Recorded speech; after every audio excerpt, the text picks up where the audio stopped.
Corona virus को फैलने से रोकने के लिए हुकूमत की जानिब से मुख्तलिफ पाबंदियां लगाई गई है। इनमें एक पाबंदी शादी तकरीब में महदूद अफराद की शिरकत से मुतालिक है। नांदेड़ में भी जिला इंतजामिया ने एक मकतूब के जरिए इस बात का ऐलान किया है कि शादी की तकरीब में ज्यादा से ज्यादा 50 लोग शरीक हो सकते हैं। इससे ज्यादा अफराद की शिरकत करने पर मुताल्लिक़ा अफराद के खिलाफ कार्रवाई की जा सकती है। जिस किसी के यहाँ शादी की तकरीब होने जा रही है, इसको चाहिए कि एक दरख्वास्त देकर जिला कलेक्टर दफ्तर से इजाजत हासिल कर ले।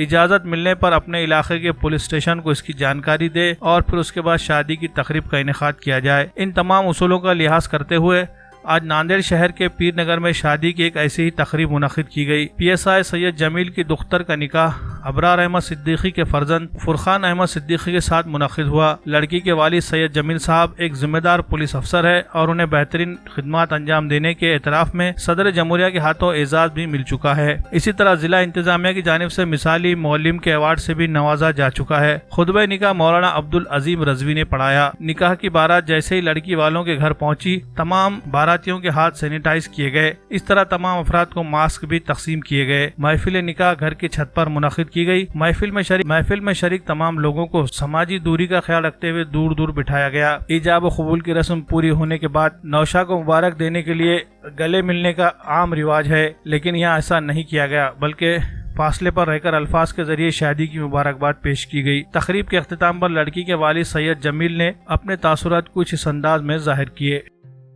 हाँ, मैंने तो पहले बहुत से कुछ सोचा था कि शादी इस ढंग से शादी खाने में दूर बहुत से दोस्त अहबाब सब पुलिस ऑफिसर सब आएंगे, लेकिन ये एक कुदरत का करिश्मा है कि हम लोग हमारे उलमा इकराम जो रास्ते बताते हम सुनते नहीं, तो ये कुदरत का एक कहर आया कि उसने बता दिया कि आपको शादी इस तरह करना है।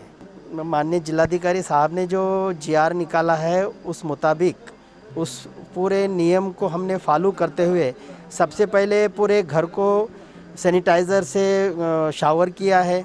उसके बाद जो भी हमारे गेस्ट शादी के लिए आ रहे हैं उनको हमने सैनिटाइज़र से हाथ धुलाया है, मुंह पर मास्क बांधा है और सोशल डिस्टेंस का भरपूर इंतज़ाम किया है। जी, अस्सलाम वालेकुम रहमतुल्लाहि व बरकातहू।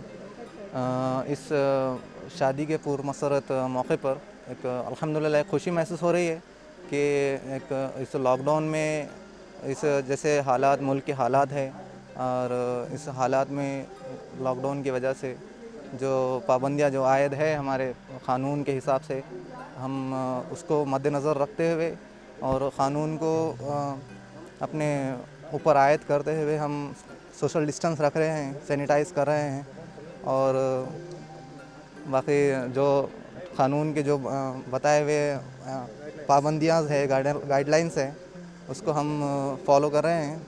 वैसे जनरली देखा जाए तो शादी के मौके पर काफ़ी हुजूम रहता है, फैमिली मेम्बर्स आते हैं, दोस्त अहबाब आते हैं। एक ख्वाहिश थी कि अच्छे से सबको बुलाकर शादी कराना था, मगर इस कोरोना वायरस की वजह से, लॉकडाउन की वजह से वो ना हो सकी।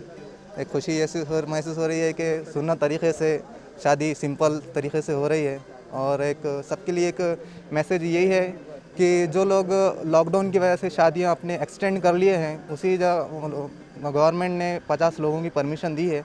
तो मेरी एक रिक्वेस्ट ये है सब लोगों से कि जिस तरह मैंने लॉकडाउन में शादी को डेट को एक्सटेंड नहीं किया बल्कि इसी डेट में मैंने शादी किया है, तो सभी हजरात अपने जो लॉकडाउन की वजह से शादियों को एक्सटेंड ना करें बल्कि घर में सिंपल तरीके से शादी कर लें।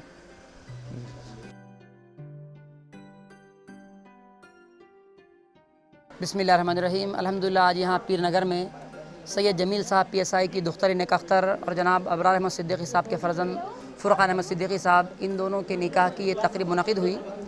अल्हम्दुलिल्लाह बड़ी खुशाइंद ये महफ़िल रही।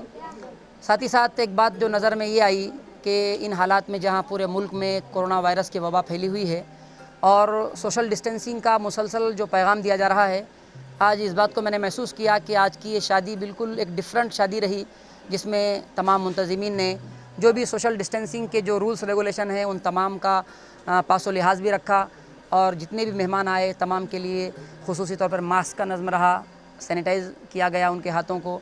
तो कुल मिला के एक अच्छा मैसेज यहाँ पर एक पैगाम पूरी हमारी कम्युनिटी को दिया जा रहा है कि चूँकि हालात का तकाज़ा यही है कि एहतियात जो है सबसे बड़ा इलाज है।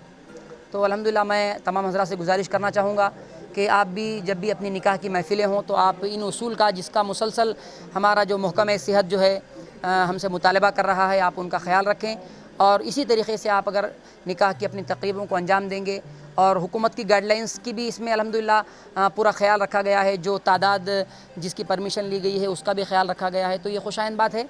मैं दुआ करता हूँ कि अल्लाह ताला इस निकाह के इस रिश्ते को दोनों ख़ानदान के लिए खैर का, बरकत का ज़रिया बनाए और हम तमाम को मौला इसी तरह सादा अंदाज़ में सुन्नत के मुताबिक निकाह को अंजाम देने की तौफ़ीक़ अता फ़रमाए। देखते हैं कि बाज़ दफ़ा जो है शर में भी खैर पोशीदा होता है।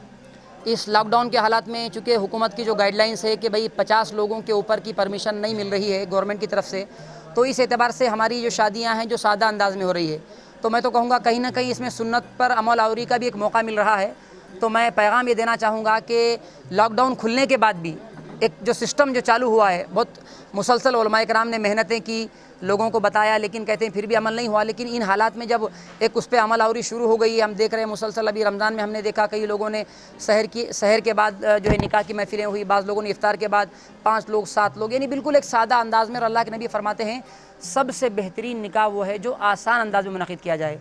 तो मैं दरख्वास्त करना चाहूँगा कि लॉकडाउन में तो ये चलेगा ही, लेकिन इंशाअल्लाह ताला लॉकडाउन होने के बाद भी इंशाअल्लाह हम इसी तरह लिमिटेड अंदाज में इंशाअल्लाह शादी करेंगे और निकाह की इस जो है चीज़ को हम बिल्कुल आसान से आसान बनाएंगे, जो कि अल्लाह के नबी की सुन्नत है। मैं तो चाहूँगा कि जैसा ये लोग कोरोना कहर है बोल रहे, मगर कहर के साथ ये कहर इलाही है या लुत्फ़ इलाही है, इसके ताल्लुक़ से जनाब तनवीर अहमद खुदानुमाई साहब ने डिटेल अपना बयान दिया है।